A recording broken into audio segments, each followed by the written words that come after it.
What's going on, everybody? Welcome to episode 363 of the Keep Moving Forward podcast with me, your host, Anthony DiDomenico, coming to you almost each week.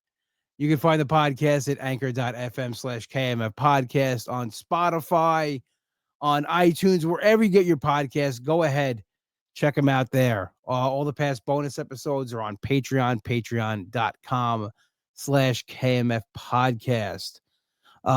This week we're recording. I already recorded the episode, so I'm doing the intro. I'm getting better with these intros, but you could check them out. On the other ones I've done with guests, I do the podcast first, and I try to be like a regular podcast guy, and I do the intro here. But I will give some plugs out before we talk about the episode.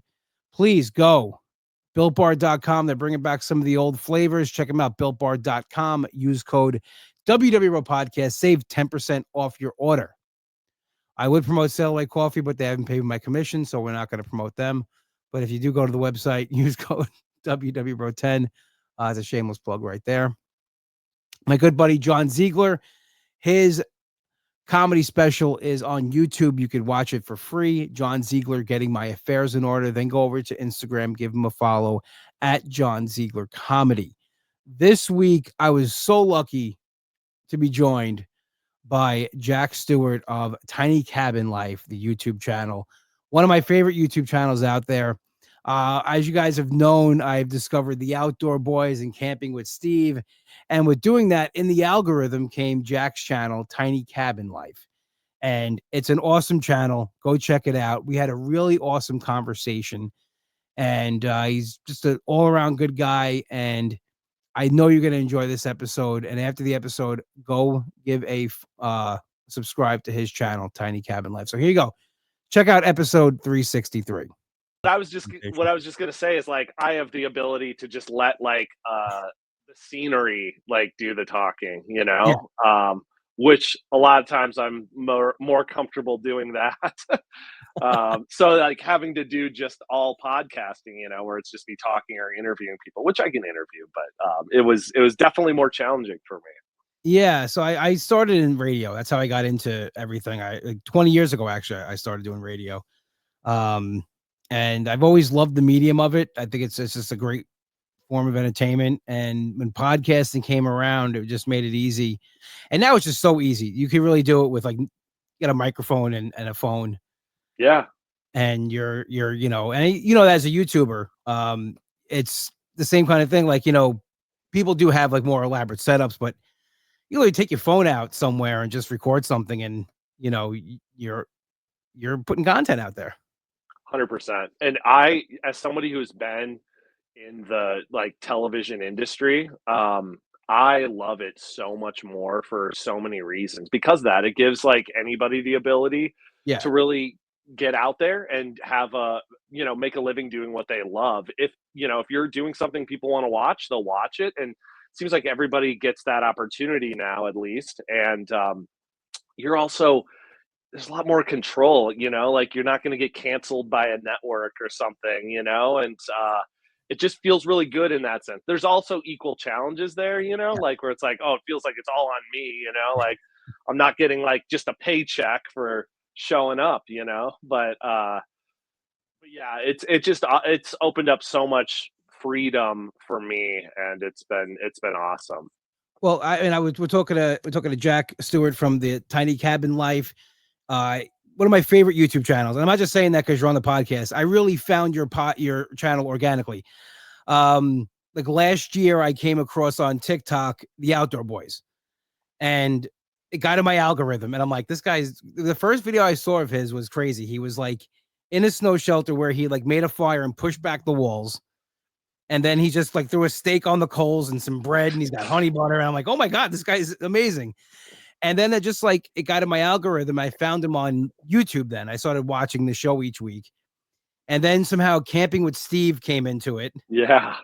And then right when I started watching his videos, yours came in too.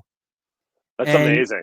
Yeah. So it was I'm definitely not on their level. Those are two icons right there. Dude, what you're doing is it's I think is on the same level, but on your own thing.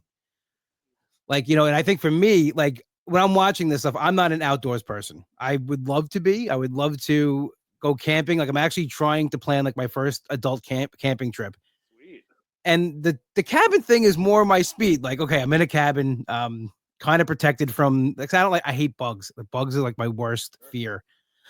So what you're doing when I first saw it, so the first thing I saw was the bike cabin. Okay. And I'm not gonna lie, I'm claustrophobic. It gave me like anxiety. I'm like, oh my God, because you're in the thing and it's weird. Sometimes it looks like there's a lot of room in it, and then other times there's no room in it. Like when you were there with your wife, Totally. I was like, oh my God, how are two people gonna sleep in that thing? Like that's like, and the dog. I'm like, oh my God, it's like Ellie. Yeah. Yeah, no, that thing is crazy. I initially built it because I was like, completely honest, like I was like, all right, I need something new. I thought it would be outrageous to have something that looks like a cabin, but that you're towing behind essentially a bicycle. It's an e-bike, so I do have a little bit of power there to help pull it, but at first I just thought, okay, if I can just pull this off, it'll just be a crazy thing to put on the channel and Yeah. whatever. But then I've had so many adventures in that thing now, and now I actually will pull it with my snowmobile. I just put skis on the tires. So I I saw literally that. just put skis on it, and it has actually turned into something that I really, really love. And you are so right. Like sometimes it feels so small, and other times it feels enormous. I think the times it feels the most small is when I'm trying to sleep in there with Ellie, my dog, because like without her, like there would be like some pretty good room to like move around and stuff. But like when she's in there, it gets extra small. But yeah, I've been blown away by that thing. I think a lot of people initially found me through that cabin because that was one of my videos, first ish videos that really like took off was one of that one. But Yeah, I saw that, and then I just started going down the rabbit hole, so to speak. And the A-frame is my favorite. I'm not gonna lie, I'm a big A-frame fan. And I love that it's on your property, so you can like go there whenever you want. yep. Yeah. That one, so that cabin is what it didn't start it all, because what started it all in a sense was my family cabin growing up. Mhm. We'd go there. We still go there to this day. It's actually different than it was when I was a kid, but um and that's on the channel. But like, so that really started, but frame is what started because I lived in California for 10 years. It's where I met my wife, and we lost our jobs, different jobs out there during the pandemic. And we were going to move, and we decided to come to Minnesota here, where I'm from, just for the holidays, really. Okay. We were looking at moving to Colorado potentially. But I always wanted to build my own cabin. And so I saw this little A-frame. You'll see it every now and then on other channels, similar versions of it. Yes. I saw someone build this cabin, and I was like, "That is the perfect first thing for me to build," because it had loose plans and stuff. And so I built that, and that was before Tiny Cabin Life was even my channel. I was Oh, doing really? yeah, so when Okay. I built that, I used to have it's the same channel, but I just renamed it. It was called The Pursuit is Happiness, and so it was a lot more like it was outdoor content, but it was a lot looser. I might be like surfing, and then Okay. like I'll be doing something else. But I built that cabin just as a like project and way to just have a piece of nature like accessible. Because honestly, I was pretty bummed to be leaving the West. Okay. Because I went to college in Montana. I grew up here. I used to think like, I'll never come back to Minnesota in terms of like living here. And so I built that cabin. I really started spending time down there. And then I was like, okay, I need to like, now that I can do this, I want to build one that I can tow around with us. And so then when I built that was the really small one. I don't know if you've seen that one. I actually ended Yeah. up selling that. So that's crazy. I just actually saw a video because I'm trying to catch up on everything now that I'm hooked on the channel. One where you and your wife were driving, I don't know if it was cross country Yeah. and you were doing it in that cabin, and I was like, and I'm thinking to myself, because you know what it is, because I'm used to the other one you have now, the bigger cabin. Say Hmm. bigger cabin like it's huge, but it's the other towable cabin, and I thought maybe you expanded it but it's a different cabin altogether. Okay. Yeah, so it's funny because I'm a little sad. Like anyway, so I built that one and we loved it, but it was like great for one person, but like equally challenging as the bike cabin in a sense with both of us. And then we found out we were going to be having our daughter, and so I was like, I have to build a bigger one. Well, at the time, I was a little more, I think this was still kind of a hobby in a sense, like Yeah. only in the sense I was taking it seriously, but it was like only in the sense that I had another job and this wasn't like paying the bills. So I had to sell that. I sold that actually to a fan, and Okay. that money was put towards building the next one. And I am kind of the nicest person in the world has it, but I miss that cabin. I kind of wish it was just like sitting parked outside, and it was an option because I would take that thing out all the time still. But yeah, we do Yeah, have a bigger one, and it's better for the whole family. I like the bigger one. Like, because I try to picture like myself, like what would I be like into? Like, definitely that one's pretty cool too. You park, throw it down, and you're set. Um, so with that stuff, like I noticed a lot, you're on campgrounds, not so much you're just going into like places where not that you shouldn't be, but like public land or stuff like that. Do you find it easier to camp on the campgrounds and do what you got to do as far as recording than just out in the woods? I think what I try to do is I try to look at every place that I go to and just see what my options are. I would much rather be like what they call dispersed camping, which is where yeah, you can either disperse camp on, with your 2 feet and go hike into the Yeah. woods somewhere and just set up camp, and I'll do that sometimes. Or you can do it where a lot of roads in the national forests and some state forests will allow you to camp anywhere. And so if you find these pull-offs, a lot of times they'll have little fire rings and people have turned them into campsites. I prefer to do that. Sometimes it's just a matter of I don't know, just like being safe in sense of knowing I'll have a place to go. So, for instance, I'm planning this trip for this summer with our family, or late spring, out to Montana, and I'm booking campgrounds because like I don't want to like get out there and like with my family. It's different when it's just me solo because I used to do this when I was single, and like much easier to go in somewhere and be like, all right, I don't care if I'm driving around till midnight, like I'll find the free camping spot. But if I have my family, I want to know that I at least have a place to Yeah, it go. makes sense. If we do find a spot that's dispersed, because those do tend to be more scenic, they're more private. I love that. It's more raw, real. You feel more just like you're out there.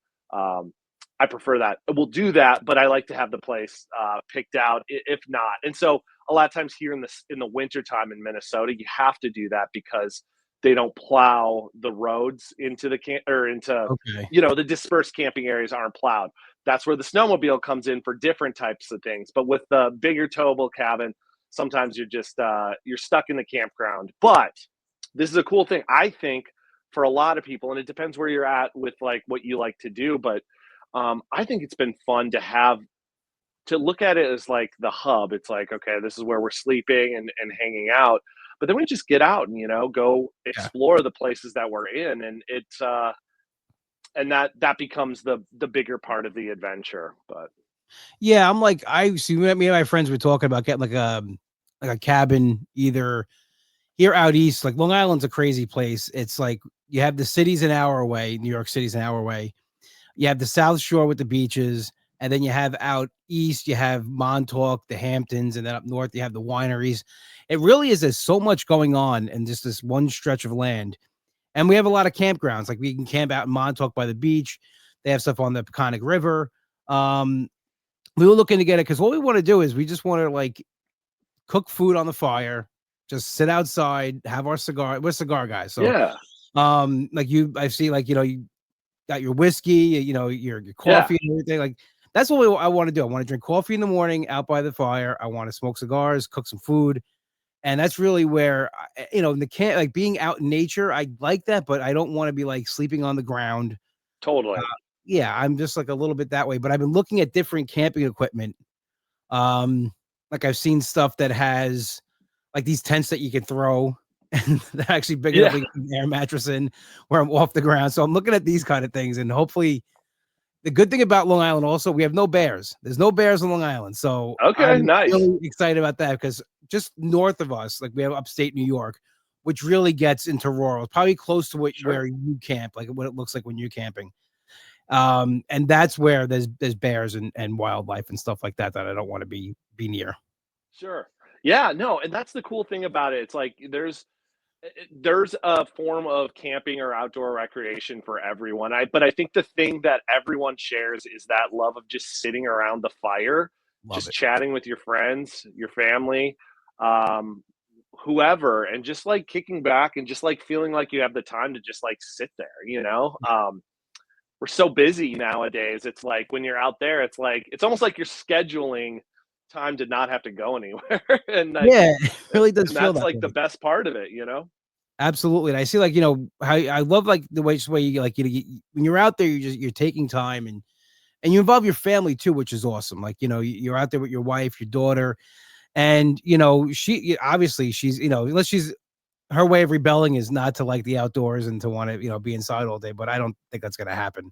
But Yeah, we'll it's see. just really cool seeing like, bringing your family out and just teaching, the things that and that you've learned over the years.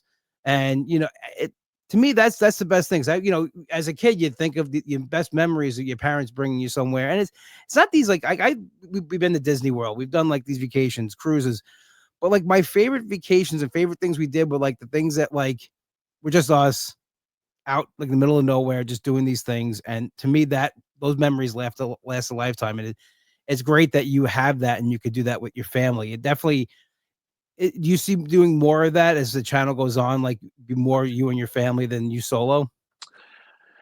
That's a good question. I share in all of that with you. I think that's what got me to love the outdoors and do what I'm doing was that I did that with my parents growing up at our cabin, but then they also we were able to go to Yellowstone and stuff like that. And it's just those memories. Like I remember thinking, like, yeah, I would love to do that with my family, and so it's really cool to be able to do that. That's also one of the major positives. I used to do a television show with my best friend. It was awesome. It was Rock the all park. Yeah. yeah, Rock the Park. So it was all about getting out and exploring national parks. And that was amazing. But I remember thinking, like, once I have a family, I don't know if I'm going to be able to do this because we traveled so much. We were gone all the time.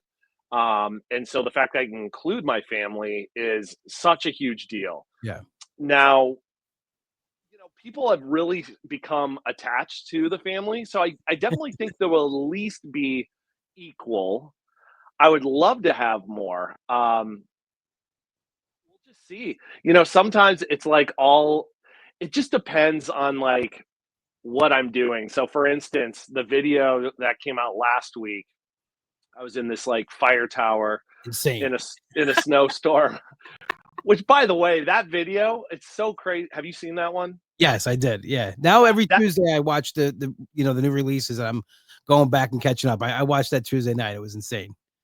Yeah, it's so interesting. This is a side topic, but like that video gotten more negative comments than I think I've ever gotten on a video. It's been Really? really interesting. It's good in the sense like it's really like making me like develop some thicker skin again. I think I've gotten so used to just a lot of compliments, but anyway, so like those types of experiences, my family could have come to that one. But the one that's coming out tomorrow, I had to snowmobile into this like backcountry cabin in Montana, and it was this gnarly ride and all that, and stuff like that. Like I have this itch to like that scratches this like deeper adventure itch of mine. Yeah. And at the same time, it also makes good. It's just good video. It's fun to make, and it's just a different, like a little more intense experience. Um, and so I think there'll always be some sort of a balance there. But you brought up the outdoor boys at the Yeah. beginning. He Luke, who does that channel, he is a major inspiration to me because I admire number one his like his family, like how he involves his family. And I can only imagine he does it because A, he loves his family, but also he knows like that in order to sustain what he's doing, he's gotta be around his family. He's gotta have his family involved in it because like when you just get away too much, it's just like it just becomes really hard. Like even this trip I just took it was harder to be gone I think it was gone 9 days from them. And his family, he says is the most important thing to him, and it's the same thing for me. And so I admire how he does that, but also I really admire his work ethic. Like that guy, Insane he work. has hustled, and now like I cannot imagine, what that channel has done for them and for his family. And so I definitely like we do different style Mhm. adventures. Our videos look completely different. Like his is more like a GoPro, following you around. But like I really admire him for that. And so I think the family will always be a part of the channel for sure. Good. I mean, it brings a nice charm to it. It really does, Hmm. and it just shows the human side. Like you said, like, yeah, your first video, we got a lot of negative comments. And like, again, you're just a guy like trying to like do something positive and put something nice out there in the world. And like, what were the negative comments? What were they saying?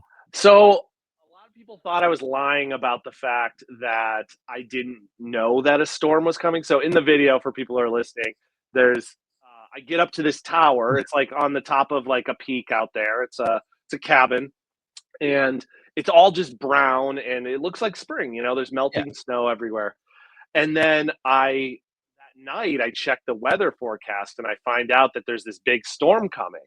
And I wasn't worried for my safety. I was more worried because I had my truck up there. And also, to be completely honest, and this is what I think a lot of people don't understand. Like, this is how I make a living. So, like, if I don't, if I don't get a video out of this, it's kind of I've spent a lot of money to get Yep. there. It's kind of a waste in a lot of ways. And um, so my concerns were more about like being stuck there because I knew I had to go to the next cabin after that and stuff like that. And like even with that being said, like I had a pretty lighthearted tone even throughout, even with that Yeah. considered. But like people thought I was lying about the fact that I didn't know that there was a storm coming, which is funny because again, like I see where people are coming from because a lot of people who do this stuff, you know, they've planned this trip, right? Yeah. They're looking forward to this trip. So they're checking the weather and all that. And like for me, by nature of what I do, it's like, 3 days earlier, I was on the North Shore in Minnesota, and then I came home and I was packing up for this long road trip.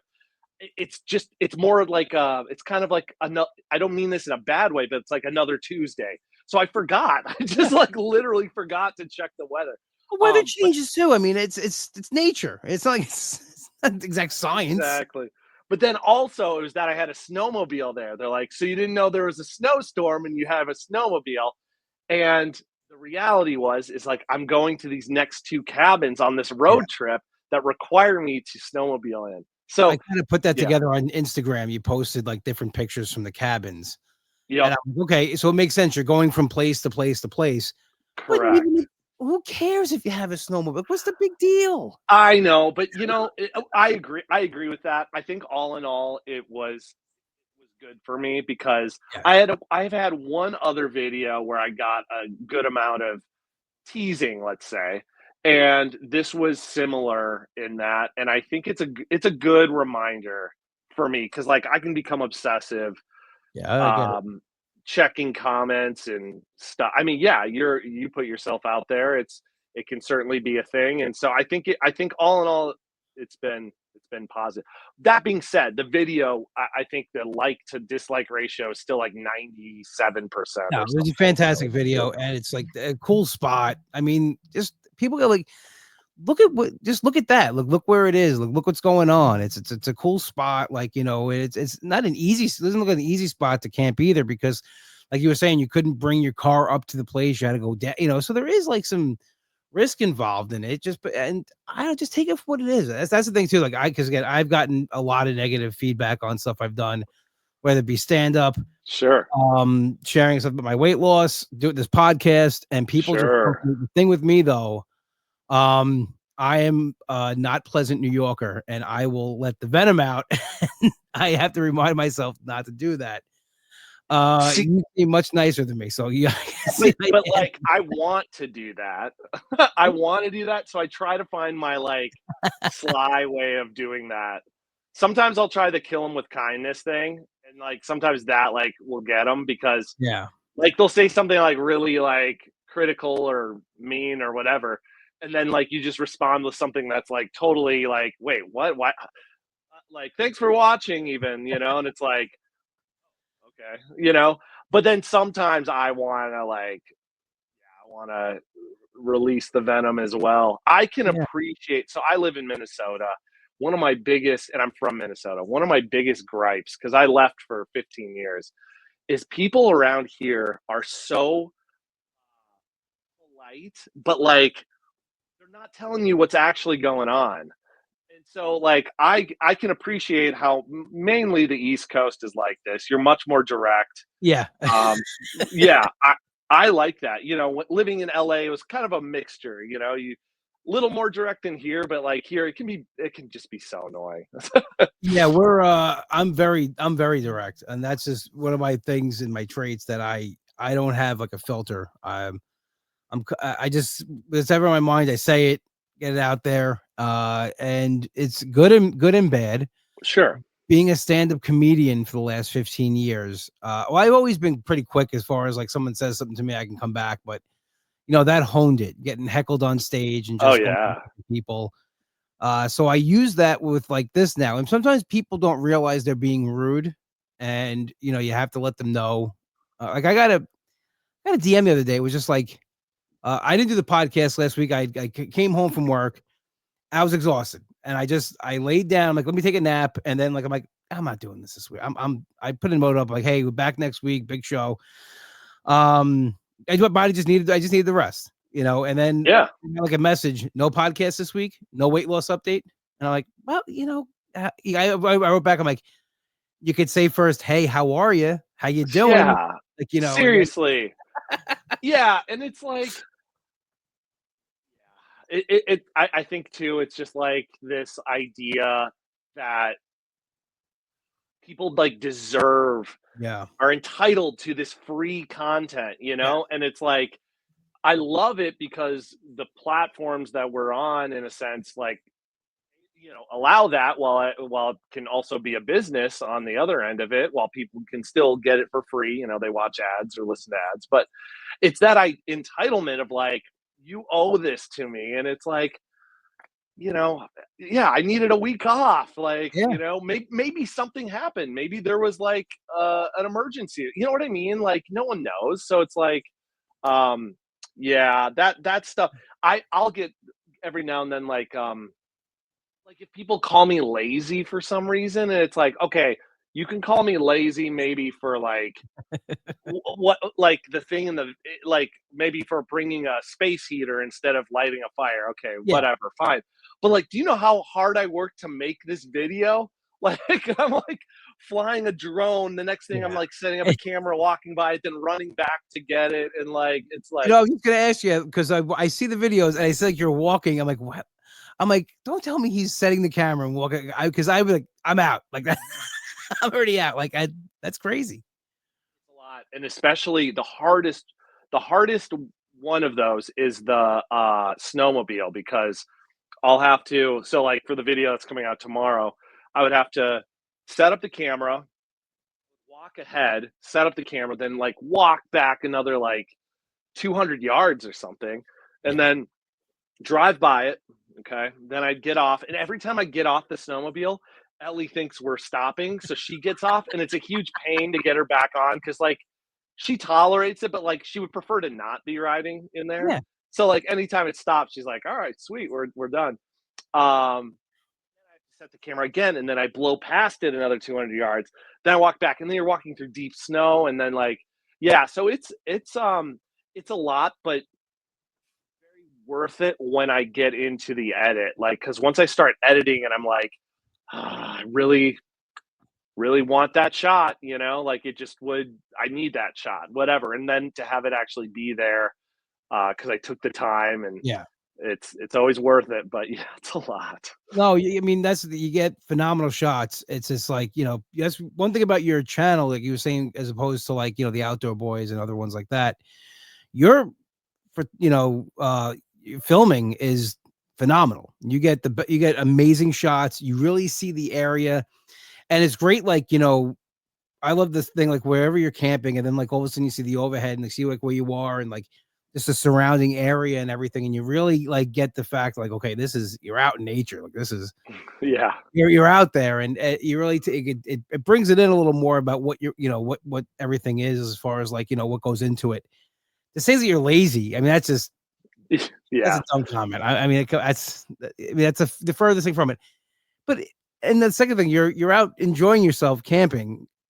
Aren't you supposed to be a little lazy? Like Totally. And I think that's the other misconception sometimes that people have is like a lot of people will watch these channels. I even think the outdoor boys, like he would tell you at the end of the day, he does it for fun. He does Yeah. this because it's fun.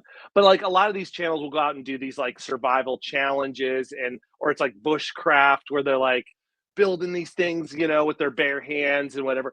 My channel is not that, like it is about fun. And it's Yeah. so like I think sometimes people take it more seriously than it's supposed to be, like it's literally about really just getting out and seeing the beauty that's all around us, even more than the cabins. Like it's the cabin is kind of the vessel, but it's more about getting out and seeing things and having fun, so I'm not, my last show, Rock the Park, that I did, our slogan was, or it was basically, we're not experts, like Yeah. that was the whole thing. And that's still kind of it, like I'm not here to prove that I'm, you know, um, anything that I'm not. I just enjoy going out there doing it. But That's one of the things that drew people to the channel. And like, like I watched Camping with Steve too.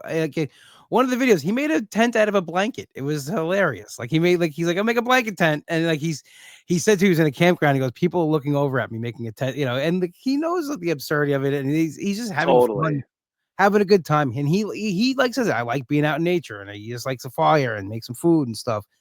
And I think like, everybody does their own kind of thing. And like the outdoor boys too, like Luke, like will say sometimes, like, one of the videos, people actually thought he was quitting because he was like, man, I really miss my family. People don't realize like when I do these videos, like I'm away from my family, the kids are in school, and people are like, oh my God, is he actually going to quit? But then like he came out with other videos where he's on vacation with them, and he's doing like the last one, Yep. he was doing this whole king crab fishing, like literally on the banks. I Of the saw Bering the Strait. thumbnail. I haven't seen the video yet, but I saw like he's holding up the big crab, and yeah, He was literally camping. I'm gonna say a couple hundred yards away from the edge where the ice is moving, and he it's set up a hot insane. tent there. And like that's he was there one night that he stayed. Like his family came, so they were in like a hotel type of thing. But like See, I I was love gonna that. say those hot tents you guys use, like that intrigues me in a way. But I also have what I don't like about them. There's no bottom. Why is there no bottom to the hot tents? You can get ones that do have them. Okay. I think yeah, I have a love hate with those. I love them because they're great, and they're great in the sense that like I could get that thing to much cooler, deeper places than I could one of my cabins Mhm. because you just fold it up in a bag and then whatever. Um, but they're a lot of work. So I've gotten, okay, I have gotten lazy. I like that I can pull up with my bike cabin or my other cabin, even the little tiny bike cabin, and Yeah. most of the stuff is set up in there already. With the tent, you got to set up the tent, and at least the one I have, I got a bigger one, but I'm still like hunching down in there, and I'm like setting up cots and like all this stuff, and um, yeah, it's so okay. All that to say, those are awesome, and I think they are like kind of the way people can do a similar thing to what I do without having to buy and build a cabin or an RV or a travel trailer. You can make them so comfy. Like you have your wood stove, you got your fire. You can put a couch in there. I used to have one that I called the portable cabin before I actually built any of these, and I had a couch. The kitchen was in there. I had a bed, a little nightstand. I put a rug in there, and like, um, they're great for that. So they are awesome. It's just whenever I do it, I'm just always like, God, this is so much work. But they are awesome. It does, yeah. Some of them look fun, some of them look like, but they are like a lot of work. I can see, like, you gotta chop a lot of wood. I gotta keep feeding the fire because the wood does burn off. But it does look like a lot of fun, just like to be out in freezing temperatures, but still in this shelter that has a tremendous amount of heat and is comfortable and like you're relaxing and everything. So I would like to do like a hot tent type of thing, but I don't like, again, I don't like that the floor is exposed. Like I'd have to get like one The of the thing floor. Yeah, they have them. They have them. They have Okay. these really great, they're called bell tents. So they're canvas, um, similar to the one I have one that's kind of like a teepee style, but Yeah. it's similar to that where it has just like one pole in the middle, but then it also has, um, walls too. So it's a little taller. It has a floor. They're great. So those canvas tents are awesome. And I think one of the things that I often forget is like, your average person isn't doing this every single week. So like where like setting that up on a weekly basis for me would get a little rough. But Yeah. like if you're doing it every now and then, heck no, like that's awesome and totally worth going all out on, and bringing all the stuff you're gonna want. It turns it into your little cabin. So Yeah. What I've been looking at is like even car camping. Like, yeah, I bought a Pathfinder. I have a Rock Creek edition, and when I got it, it wasn't because it was the off road, and I like to go off roading. I literally liked the way the rims looked and the way the interior looked, and I'm like, then I started like reading up on the car. I'm like, oh, that's their off road car. that's If I threw awesome. like the back down, there's totally enough room to put like a nice sized bed in there and everything. So I'm even thinking about doing that, or like maybe like one of those throw tents or something. Yeah. I just want to do like myself, like just one night, overnight, just try it and see if I like it. Probably not more than one night. I'd have to come home and shower and everything, but, I don't know. It just seems interesting. Like you guys, you're in this because I watch you guys and you guys are doing this and it's inspiring me to want to do something different and get out of my comfort zone. Yeah. That I want to try it. You should do it. That's actually how I started doing like solo camping. Mhm. Was car camping in the back of I had a Subaru Outback, and so I would do the same thing. I would just set up a bed back there. And the first time I did it, even me after I had been doing Rock the Park, I'd been doing this stuff for years. It was still very nerve wracking. But like the next morning, waking up, being like, "Wow, I actually like stayed out here alone." Like felt so good, like such a sense of accomplishment. And then Yeah. you learn that it's more accessible, like, oh, I can do this by myself. Like even if other people can't go, like I can still do this and have fun. And, you have your car, it's super easy to do it and you're comfortable. Like, you throw on a movie at night on the iPad or whatever. It's awesome. That's So what I want to I do. encourage Yeah. you to do it. Even if you're go to a campground, you don't even have to go too far. Just like, give it a shot, see how you like it, and yeah, one night is perfect. Yeah, I definitely want to do it here on Long Island. Like I said, because wildlife's not crazy. And right now, from like now into the summer, the weather's really nice. Like, especially if you're near the water. Like I grew up in the South Shore, Long Island, and that breeze coming off the water at night is like the greatest thing ever. So I definitely want to try that. And I also want to like try to make some of the food that I've seen like people make on the channels and stuff like that. I, one thing that I being an Italian and a New Yorker, the jarred sauce, man, I can't do it. I couldn't do it. I was gonna say when you start talking about food, that's I would say I get roasted for my food because like, and I'll be honest with you, yeah, because I don't make like elaborate meals. I make the easiest stuff out there, It's and looked good though. I mean, those burritos look no, amazing. yeah, a lot of them are good. Well, they are good. They Of taste course good, they're but they're good. not like it's not like I'm making, the honey bread over the fire or anything. I mean, sometimes I'll make something over a fire, but Yeah.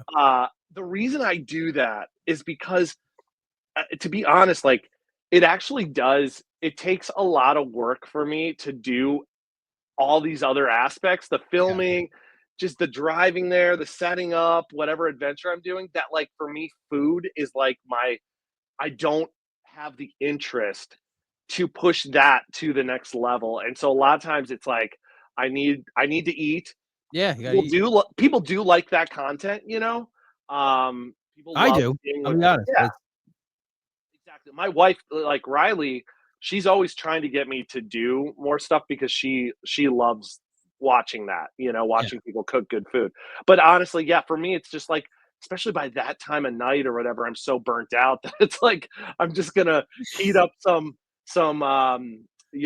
ground beef and make a burrito Yeah.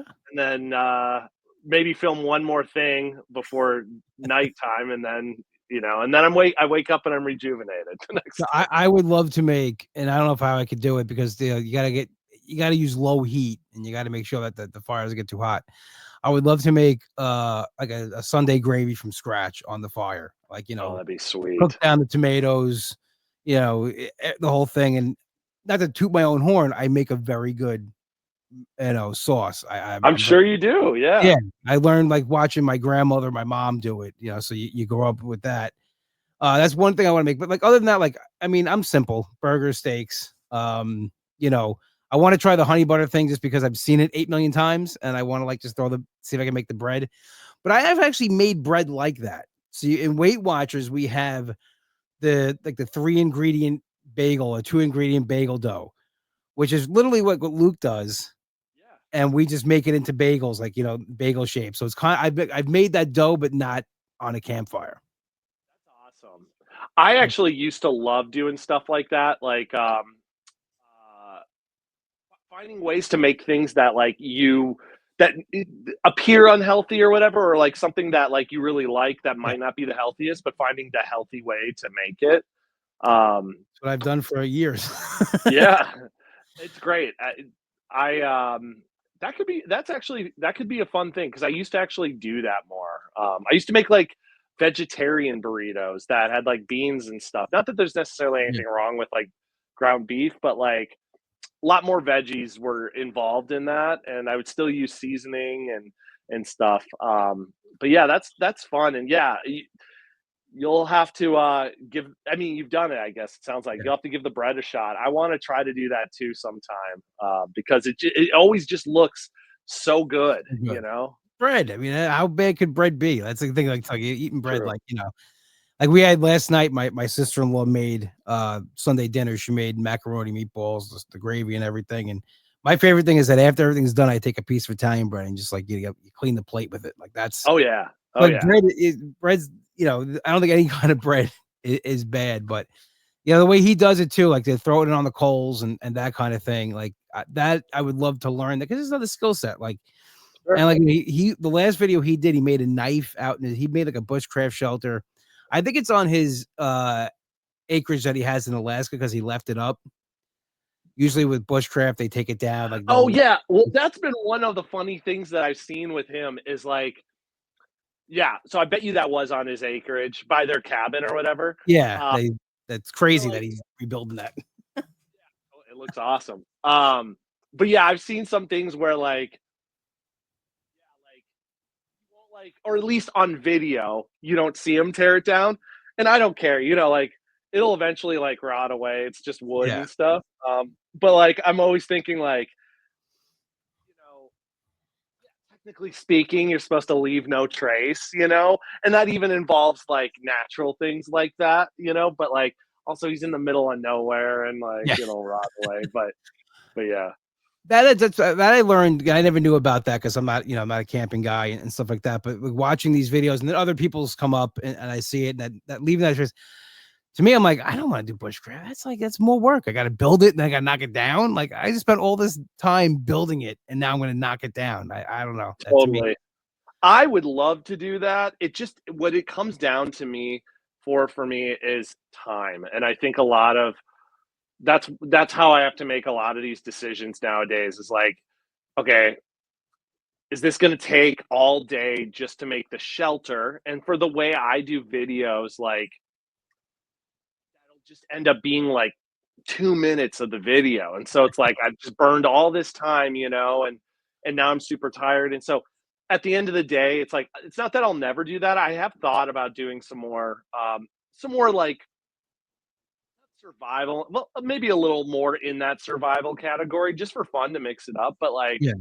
that's why I don't really do those as much because yeah, it takes a lot of time, like you said, and then you got to tear it down and but yeah, it's Oh, cool. It's certainly cool. it definitely is cool. And I don't know. Like I just feel like everybody does their own thing, what makes them happy. And like one thing I wanted to talk to you about, I've noticed a couple of times on the show, you've talked about your mental health and Yeah.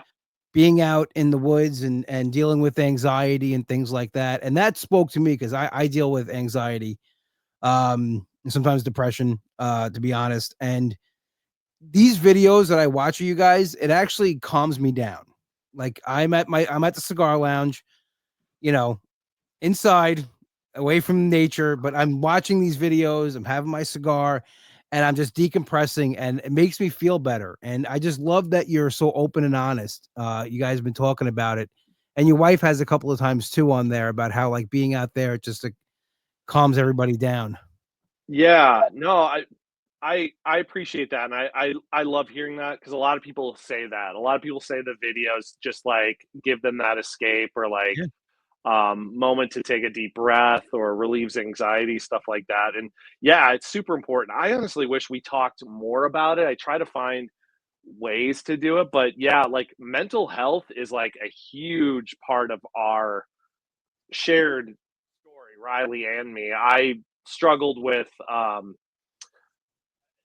struggled with anxiety for a long time. Right before the pandemic even hit, I had this Mhm. like horrible anxiety breakdown essentially where I was forced to um, finally confront these things in a more aggressive way, I guess, that I had. And then things have gotten better from there as I've learned more tools and have the help of, medication and stuff like that. It's Mhm. been awesome.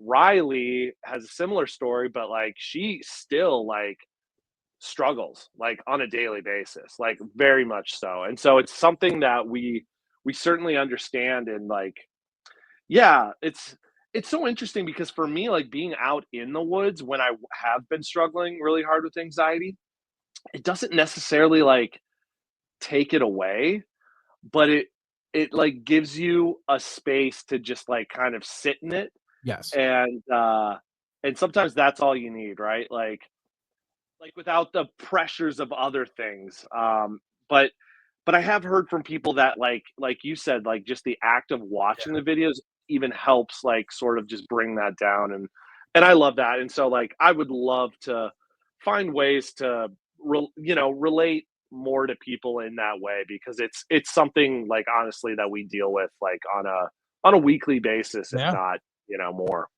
I hear you, man. Because I kind of came later in my life. It happened. I was probably around 40, maybe I was 39. I had like a really big panic attack, and it was around my dad was having surgery. He was having open heart surgery. He's okay. Everything's fine. He's good. But I Glad lost to my hear. mom back in 2008. She was 52. She was young. She died, from cancer. And like the thought of like my dad going under the knife and like, my one parent left, it just started like freaking me out. And then one Yeah. day I was sitting at home and all of a sudden I just felt like I didn't feel like I didn't have control. My heart was racing. My sister-in-law is a nurse, so I called. My dad was actually over there, so I called over there and I was talking to her, and she was like, can you drive?" I'm like, "Yeah." She goes, "Why don't you come over? Let me take your vitals." So I went over, took my vitals. She goes, everything's looking good. You're not looking. Your blood pressure's okay. This and that." She goes, "Why don't you just chill out for a little bit?" And I had a Fitbit on, and I kept on checking my heart rate, and it kept on making me more anxious. My father goes, just take it off already." And I did. And then a couple of years later, my dad had a cancer scare, and same thing. I was at work, and all of a sudden, I couldn't breathe. I said to my office manager, like, "Marianne, I can't breathe." And she was like, "What?" And she comes in, and then when the paramedics came, he's like, "Your blood pressure is 110 over 60, and you're mid panic attack. I think you're okay. You're gonna be okay." And that kind of made me feel better. And then he started like talking me through it. He goes, "Do you feel your fingers tingling?" I'm like, "Oh my god, what's that?" He goes, "That's anxiety." And the other night, actually, I've learned how to now deal with it when it's happening. I was actually watching the game the other night, and I don't know maybe subconsciously I was thinking of things, and I felt it coming on. I felt my fingers tingling, and I said, "All right, Anthony, just calm down." I did my breathing, and it wwent away. But That's great. I've talked about it on here all the time. I think it's a big thing, especially with men. Men do not talk about this 100%. enough. And a lot of the guys I know, like, my friends, we don't talk about this enough and we don't get it out there because we're ashamed. And, I'm going to be 46 in August. So I kind of came from the time when it was like, not like back in my day, but like guys didn't talk about it. You push it down, Totally. man up. That was the whole thing. Man up, man up. Yep. Yep. I think talking about it and dealing with it is probably the biggest man up you can do. That's my opinion. I 100% agree. And like, I think it's so cool when you have people in your life, like you did, where like you feel safe to just go over there and Mhm. just be there.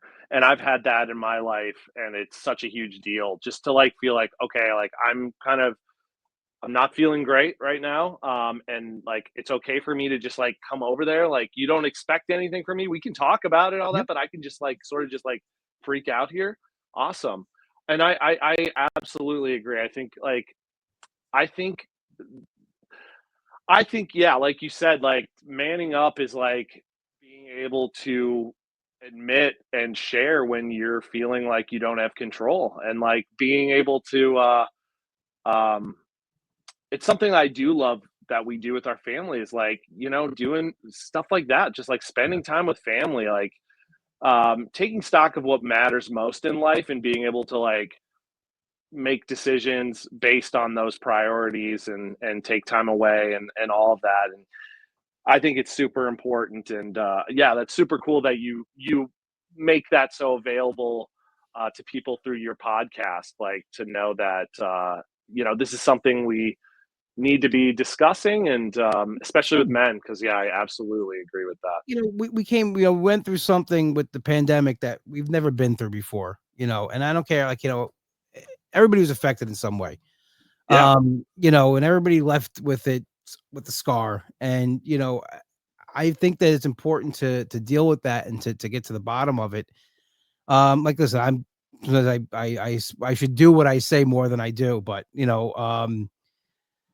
just it's okay. Reach out to somebody. And like I love it that hmm even like I'm a big professional wrestling fan, and wrestlers are talking about it during their promos. LA Knight stopped a promo a couple of months ago and just said, listen, he goes, nothing wrong. If just because you cry doesn't mean no less of a man. He goes, you gotta talk to somebody, talk to somebody. He said it like, that's in the awesome. middle of a promo. CM Punk has said it in promos as well.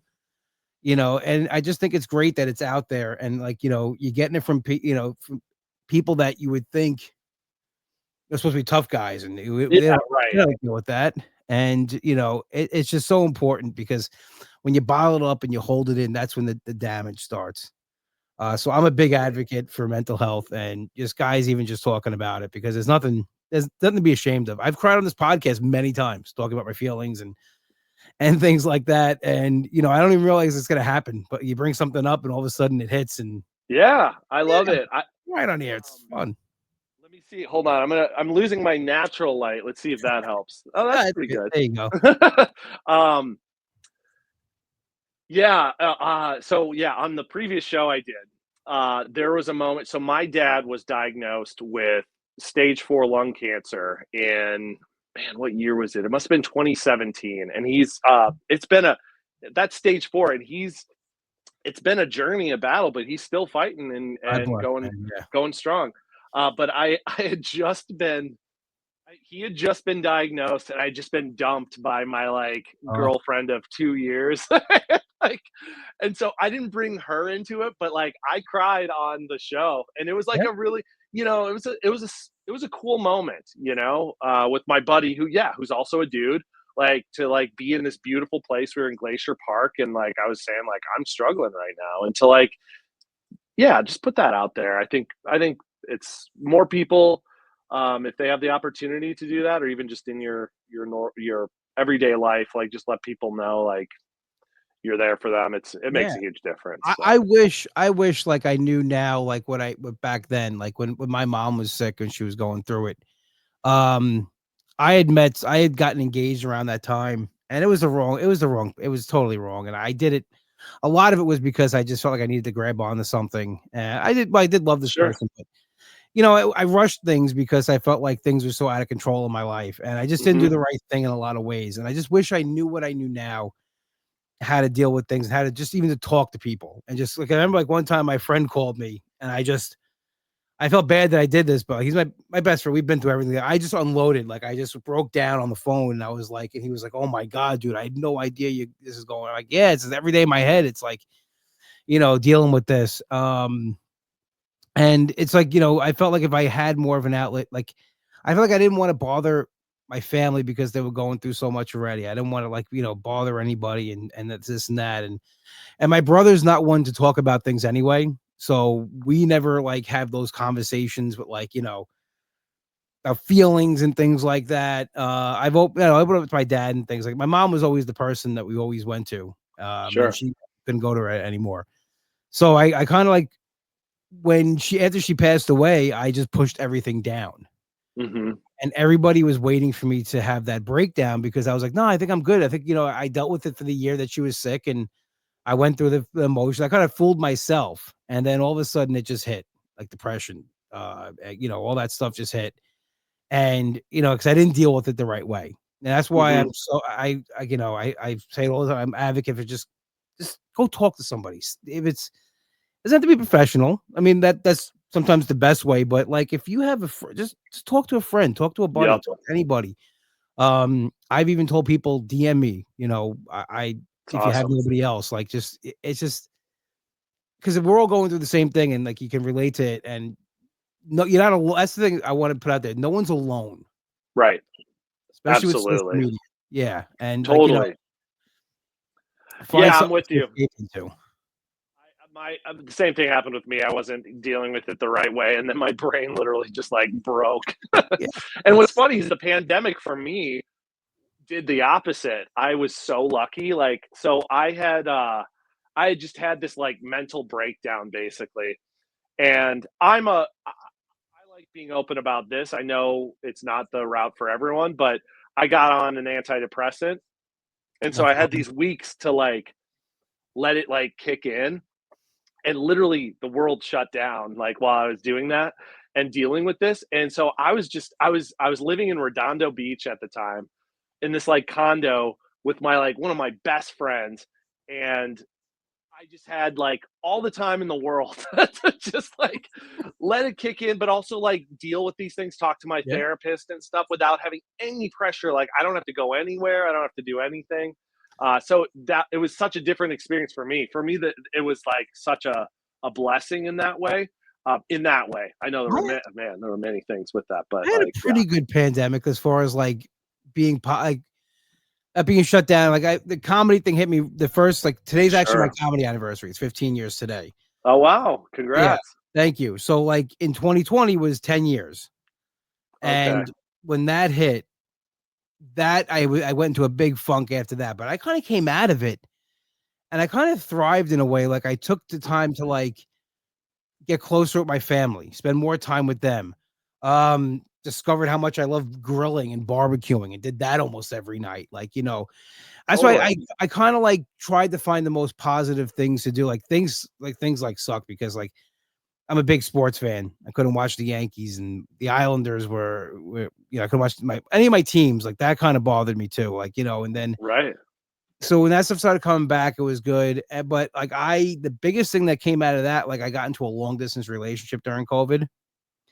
And when that ended, that's was my For big, like, sure. big thing during the pandemic. And it was the distance and it was, because traveling was the pits. Mhm. It was actually funny enough, it was California that she lived. That's So tough. That's a long flight. yeah, that's a long flight. It's a long thing. And it was just something that was like a flirtatious COVID thing that started out and then it developed into something more. Um, and then like when it ended, I was not okay. And then that was probably like what during COVID because that's what and everybody has their own thing. But like as far as like the day to day, like my job, I work at a generator company. We were deemed essential, so I was going into the office every day. So I kind of had that normalcy of like getting up and going to work Nice. That's and great. like and coming home and making dinner and like going to my brother's and hanging out with him and the kids and and everything. Sure. Which 'cause I love being an uncle. It's one of my favorite things in the world. So That's being cool. around the kids was great. So that's kind of like where like I felt like if I was home every day and from morning, noon, night, I couldn't, I was in the house working and everything. That probably would have gotten me a little stir crazy. But I had eight Yeah. hours a day. I was out of the house, so that helped. Yeah, and I empathize with the people who were alone because again, like Yeah. I was so lucky to be living with one of my best friends, Mhm. but also like we were on the beach basically. We went to the pool every day. Like it was just like it was so nice, but But it's so funny. Yeah, I relate to your story as well. I had ended a long distance relationship. That's what like almost led into triggering my my thing right before the pandemic. She lived in Texas, and I was like, my anxiety was like destroying me basically, and I like felt like I had to end it. I was like, I Yeah, can't. Like, I'm just so anxious around you. But then that made me depressed. Um, I get it. yeah, but what's funny is that I met Riley online during the pandemic, and at the time she lived um how many miles? She lived 80 miles away. So I would drive, and that's LA traffic too. So like it would take me like 2 hours to go just like hang out with her. Yeah. Um but that was also nice kind of for a guy with anxiety because I was like, okay, I can like go there. Talk yourself down a little bit. Yeah, off the Yeah, ledge. but then I can come home and like there's like a separation there. Because I was a little anxious, with the dating as well, like because I was Oh my so god. um, gun shy after my last one. It's a whatever, I'm but still yeah, gun no. shy. It's been 5 years. I'm still gun shy about it. Yeah. So, but yeah, but then anyway, so this was really cool.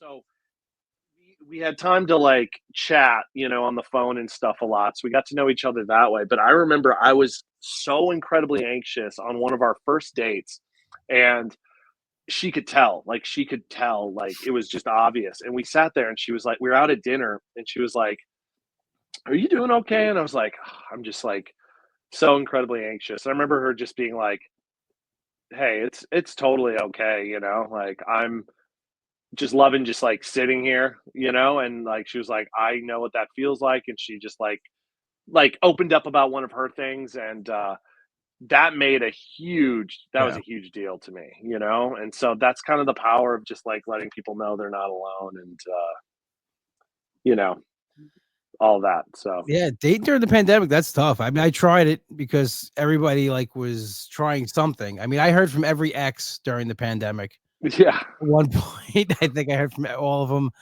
I tried, and then I got involved in the long distance thing, but I tried dating in the beginning of it, and just because, like, what do I do at night? And yeah, it didn't work out. I had the same success. The online thing for me hasn't worked as good. I don't know. Yeah, I think I was lucky because like I probably went on like I want to say I mean I probably went on like 70 dates or more. Like I Yeah, because like during the pandemic I wasn't filming, I had nothing to do, and I yeah, was like, it's to your point. It's like on the one hand, it's like you're kind of bored, so you're like with the online too. It's so easy just to be yeah. like, oh, let's see who's out there.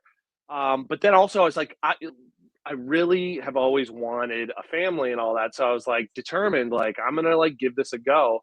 And yeah, I mean, it's just hard because like you kind of like you're chatting with somebody and you may even talk to them on the phone, Yeah. but you kind of make up who they are in your head, and then you meet them and it's never the same because you can't just make up a person. Yeah. And so it's really really luck of the draw, I feel like, at the end of it. 100% is. Like I always tell my brother, like, you don't know how lucky you are that you met your wife. He met my sister-in-law before really internet dating. She worked at a bar that he used to go to, and that his friend worked at. So he kind of met her through there. And I'm like, you don't understand how lucky you are that you've had Totally. through this nonsense that I go through on like, with the online dating. Um, because like sometimes they give a great date and then 2 days later they ghost you and they're like, Uh, what happened? Like what I do? I don't know. totally, because like the other thing is too, it's not like you sat down there because it was like, oh, we met at a party or Yeah, something, and we have this chemistry, and so we're both interested. It's like it's kind of like, we might like each other, and then you sit there, and then you might think, oh yeah, I really did like her or whatever, and then like in her mind, she's like, yeah, I'm not so sure, and then like yeah, you get ghosted, and it's like, I've had a lot of those. I've had a lot of those where I'm like, oh, I think this is gonna work out. I told to my friends, I think it's promised with this one, and I never hear from them again. I'm like, yeah, I guess it wasn't. It's not even. I'm like in the sense like where like I tried again for a little bit, and then just we got so just I'm like if I meet somebody in the wild, I meet somebody in the wild, and that's how I'll do it. right, yeah, it's I we've all been there. Yeah, no, it's just it's listen. That's another thing too that would stress me out is like when I meet somebody and I start talking to them again, and you're constantly thinking like, did I do something wrong? Is this? And it's like the stress of back and forth. I'm like, I don't need that anymore. Mhm. So I like, I I agree. You know, it's something, and again, like, marriage and even relationships isn't for everybody, but that's one thing, like, every now and then Riley and I will be like, "Oh my gosh, I'm so grateful that I'm not dating." oh yeah, my nephew Rocco last week said to me, they call me Uncle Cheese. He goes, Uncle Cheese. He goes, I don't think like you're really a man because I don't have an aunt. I'm like, what does that mean? What is that Oh, it's like? ridiculous. Yeah, I mean, he Yeah. didn't mean it I mean. know I Yeah, know what you mean. I know what he you says mean. that he's the sweetest kid. Like he just says he's like, but everybody else has, I'm like, you have aunts, you have cousins. You don't need anything from me. You just get uncle. It's just me with this. Like actually, he's very sweet and innocent. Like the other day, he asked Siri, like what's the average lifespan for a man or something like that, and it said 70 years old. My dad just turned 70, and he turned to my father. He goes, Pop, like he was like scared, like.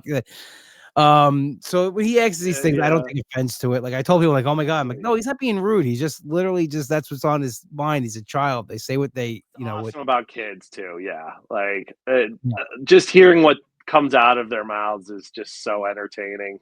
yeah. And then like, I was like, I'm arguing with him about it. I'm like, well, if I did have a kid, in 5 years, you're gonna be 15. You're not gonna want to play with a 5-year-old. I said, so my kid's sitting here. You don't want to play with him. I got to hear him, the kid cry because their older cousin want to play with them.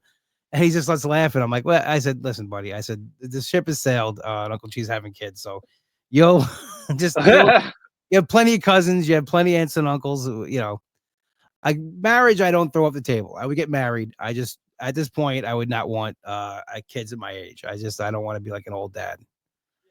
I hear you on that. It's funny, I had a similar thing, he's essentially my father-in-law. It's my wife's mom's, boyfriend, but he said something when we had Olivia. He's like, "You know, you're not a man. They say you're really a man when you have a kid." And I'm just thinking, like, there are so many fathers out there that they are not real men, Yeah, so I know it's you. Yeah. yeah.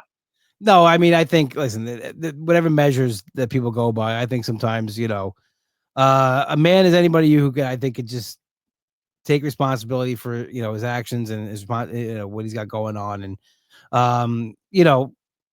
I guess like, listen, for some people, kids, for most people want kids. And I see my brother with his kids and he's a fantastic father. My dad was, everybody says that dad's the best dad, but I really do, other people say it to me, which is nice.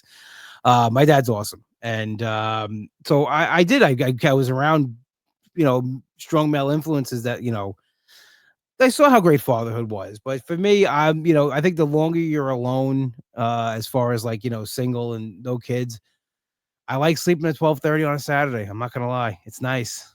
Yeah. Dude, it changes so much. Oh my gosh. Yeah, and you realize, like, those things, like, that y oh, man, that you wanna do like that, that are just they're just gone. I mean, not they're not gone, but, like, yeah, like, every now and then, Riley and I will take, like, a trip together somewhere, and it's not nature related. We just go to, like, this is hilarious. We went to Cleveland. Okay. Or no, Columbus for a concert because they weren't coming here. But it was actually so fun just to like go to essentially a random Yes. city. 100%. Um, but like, man, yeah, to just like be able to just do whatever we want again was so great. What band was it? You don't mind saying? So we went to see a band called Lord Huron was playing. They're like Okay. Americana. They're very much they would fit very well in as the soundtrack to a Tiny Cabin Life All video. right. But they were touring, which was a really kind of a random pairing with Casey Musgraves, who's like pop country Yeah. ish, but she's kind of gone a little more pop. And like Riley loves both of them, but she really loves Casey Musgraves, and I really love Lord Huron. So it's this perfect show. Yeah. Gotta check that out. More of a punk rock type, punk rock, emo, Yeah. Well, so ska. that's my like roots. Now it may be from different eras of that. So like I grew up as like a metalhead, but like metalcore. So it's like the metalcore of the early 2000s, you know? And Yeah, still to this day.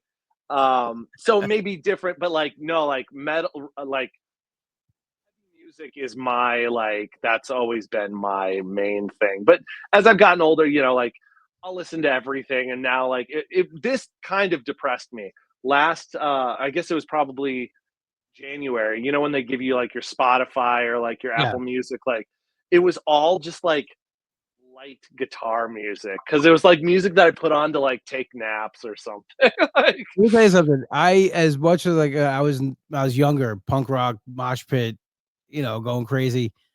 I love it when like these bands do put out acoustic stuff, and I could just sit and relax. So my favorite band is the Bouncing Souls, and they played here on Long Island last year, and they did a special like acoustic set before. If you got the VIP tickets, and me and my friend got them, we went, and I enjoyed that. I think more than the regular concert. Like just they actually that's played this great. song. I think they said like, "What do you want to hear?" I threw a song out. They played it. Like it was great. It was it was really a good time. I also think because I got to know the bassist a little bit, we got tattooed by him a week before. Oh, nice. He's also a tattoo artist, so we drove down to Asbury Park, New Jersey, and got tattooed by him, which was pretty cool. But it was just like it's like it's like those little things you do that are outside of the ordinary.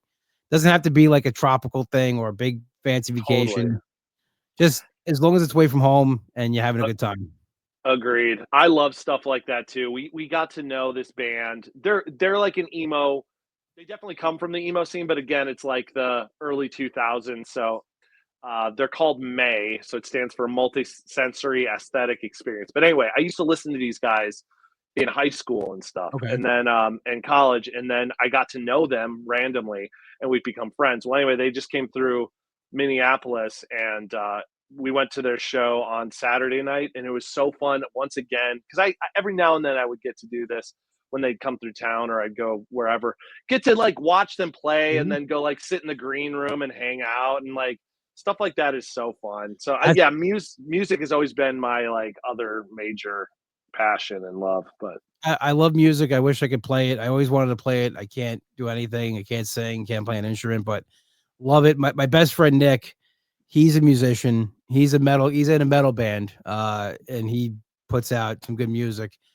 And I've been watching him do it for over 20 something years. Like growing up, that was always his dream. And we were actually talking about that today because I made a post on my Instagram about 15 years in comedy, and it's not what it used to be for me. And I said I never got famous, this and that. And he was like, "Nah, man." He goes, "You did your thing, you lived your dream." And he goes, "That's what that's the whole point of it, is 100%. small things about it." And that kind of puts in perspective, like literally every time I get on stage, no matter how now few and far between those things are, because I've kind of got away from it a little bit. It is living my dream. When I was a kid, I said to myself, I want to be on stage telling jokes, and here I am doing it. And so that's the kind of thing I take with me.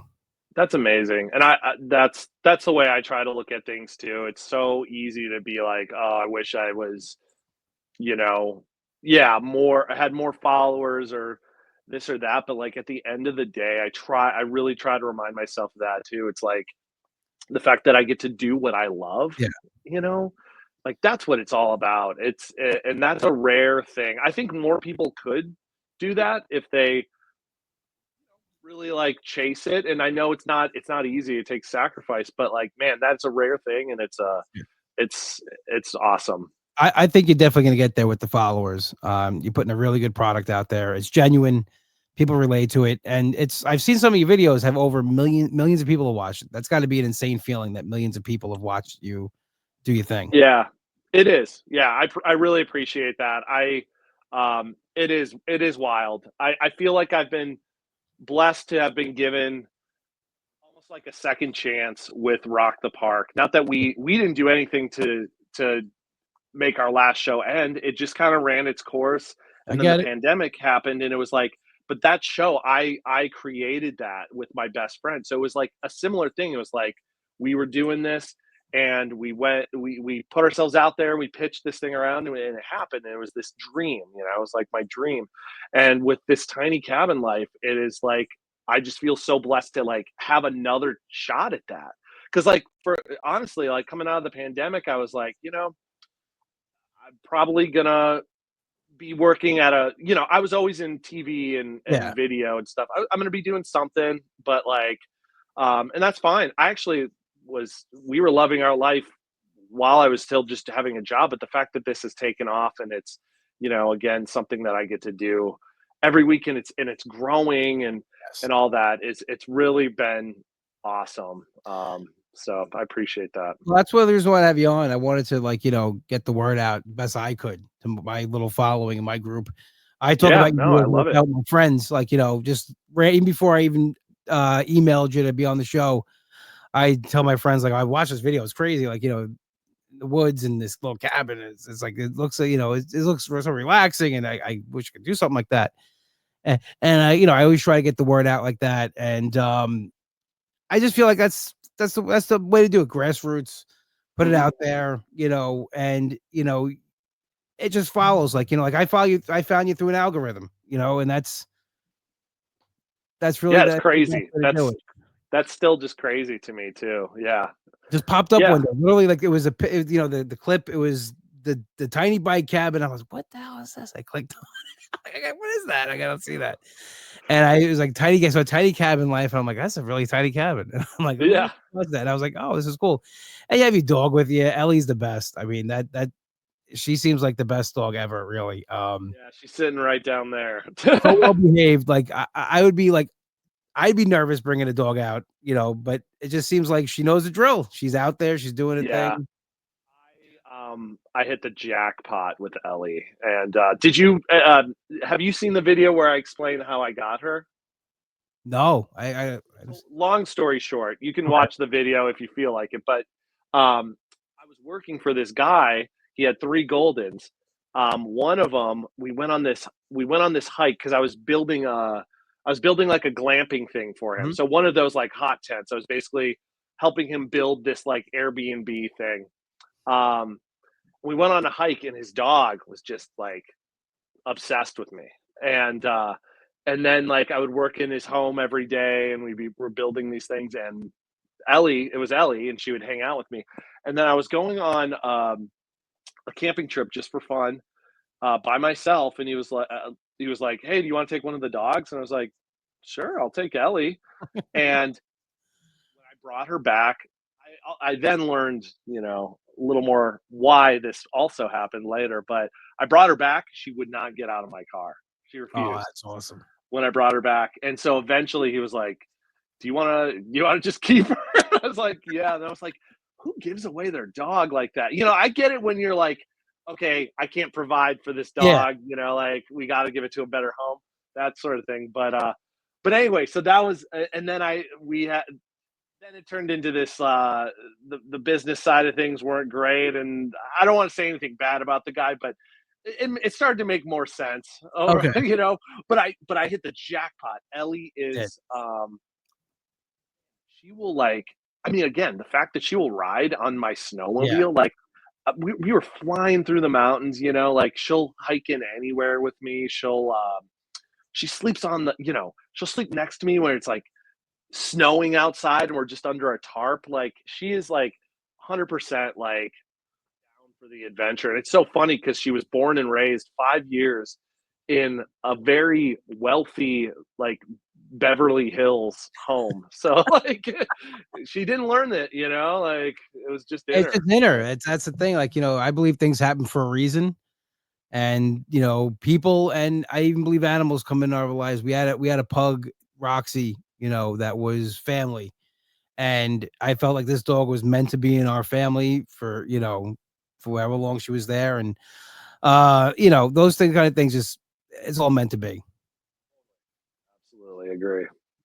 Jack, I want to thank you so much for being on the podcast today. And please plug everything you want to plug and let everybody know where they can find all your videos and all your content. Yeah. So first of all, thank you. This has been a pleasure. And honestly, it's it was so much fun. A lot of time I haven't done many of these, but a lot of times when I'll do a podcast or something, a lot of times it was for my old national park show, but it was just like the same list of like, all right, what's your favorite park? What's the best hike to do and like all that. And so it's so fun to just be able to talk about that, but anything, Yeah.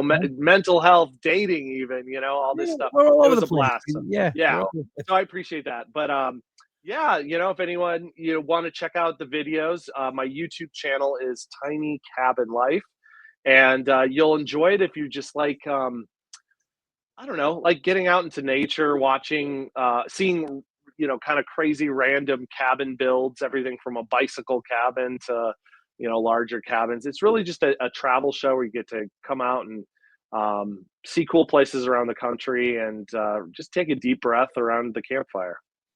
Yeah. Again, I encourage everybody to go out and check this YouTube channel out because you will enjoy every second of it. At the first of all, if maybe that outdoors person, you just the views and the scenery that you capture on film is amazing. And like you kind of said it in the beginning, like you let like the nature kind of like do the intro. And it's Hmm. true, like you hear everything. And like I think the best thing you capture though, this is my favorite, and I don't think anything sounds better than this, is hot coffee going into a cup. I'm Yeah, sorry. yeah. That to me, I don't know what it is about that. I think about that every time I make my coffee. I'm like, why does that sound so good? That you capture it perfect. Yeah, I don't know why it does. I think it's something with the bubbles because it Yeah. sounds different. It just Yeah. sounds different from pouring anything else. Yeah. But It's I like appreciate it. that rich sound. It's just like it's the best thing because I'm a big coffee guy. I Oh don't yeah, and I'm not a drinker, so I pair my cigars with coffee. So I have my heck coffee yeah. in the morning and at night. And to me, that's the best sound when I'm pouring my coffee into my Yeti. It's the best thing ever. What kind of cigars do you like? So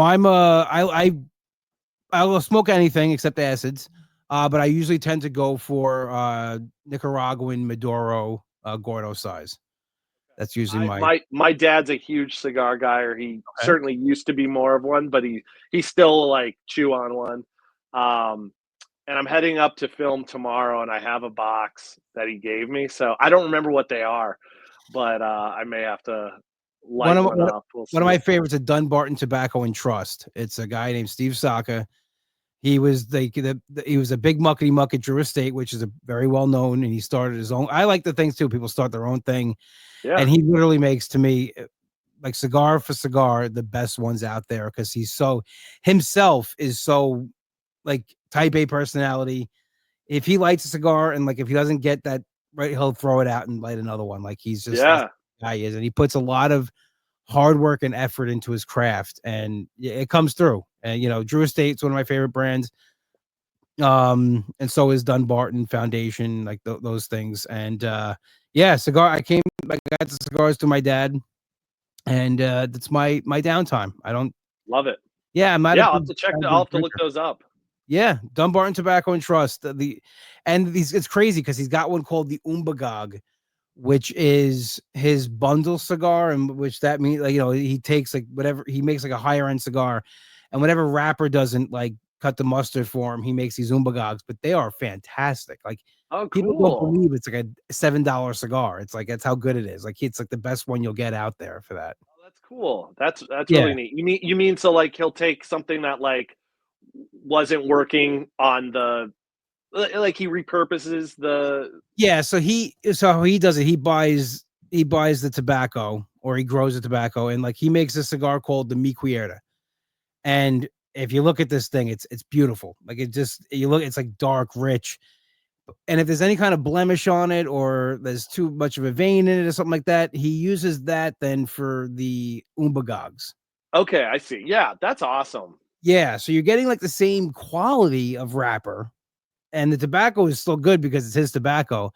I love watching his interviews too. Like he just the way he talks about it and the way he'll talk about it. You understand why he's so successful because he doesn't accept like anything less than what his standard. That's cool. Yep. Definitely have to look it up. Yeah, hey, listen, that's my whole thing. I'm gonna make a camping video. It's gonna be cigars and coffee, and 3 people like it, but I'll be happy about it. Good. I don't think I've seen a lot of cigars in camping videos. I don't know why. I don't No, think you don't see it too often. no. I guess I don't know because you know what it is. I know in New York you can't you're supposed to smoke in the parks. Um, I see. Yeah. I'm gonna do it anyway. I don't care. Yeah. Yeah. They're gonna kick No, me well, out, but I'm gonna do it. yeah. You'll get away with Yeah, it. when it comes to worth, I'll get away with it. But Jack, thank you so much for joining me today on this podcast. I had a great time, And I hope one day we can chat again and do this again. Yeah, I would love to. This was a blast. Thank you so much for having me. No problem. Thank you. I want to thank everybody who joined us this week, episode 363 of the Keep Moving Forward podcast. Thank you to everybody who joined us on your podcast listening devices, everybody who's watching the video on Spotify or listening on your podcast listening device. Thank you for joining us. Thank you so much to Jack from Tiny Cabin Life for coming on the show. Go check out his YouTube channel, Tiny Cabin Life. Subscribe. Watch the videos. They're awesome. Leave some positive reviews. Go check that out. We are played in and out each week by Demon Scar and their song We Rise. You can go find the song on iTunes. Also, the rest of their material at demonscar.bandcamp.com. Long Island, only one place to go for your deli needs. That's Finn's Deli, 4646 Merrick Road in Massapequa. Tell my brother Mike you heard the plug on the show. Then get yourself an Uncle Cheese, the best sandwich out there. Not because it's named after me, because it really is that good. Go check it out. Once again, thank you so much to Jack for joining us on the podcast. Everybody who's listening at home and following along, thank you so much. Have an awesome week. I will talk to you later. Why? Don't you please blurred lines when you force apologize.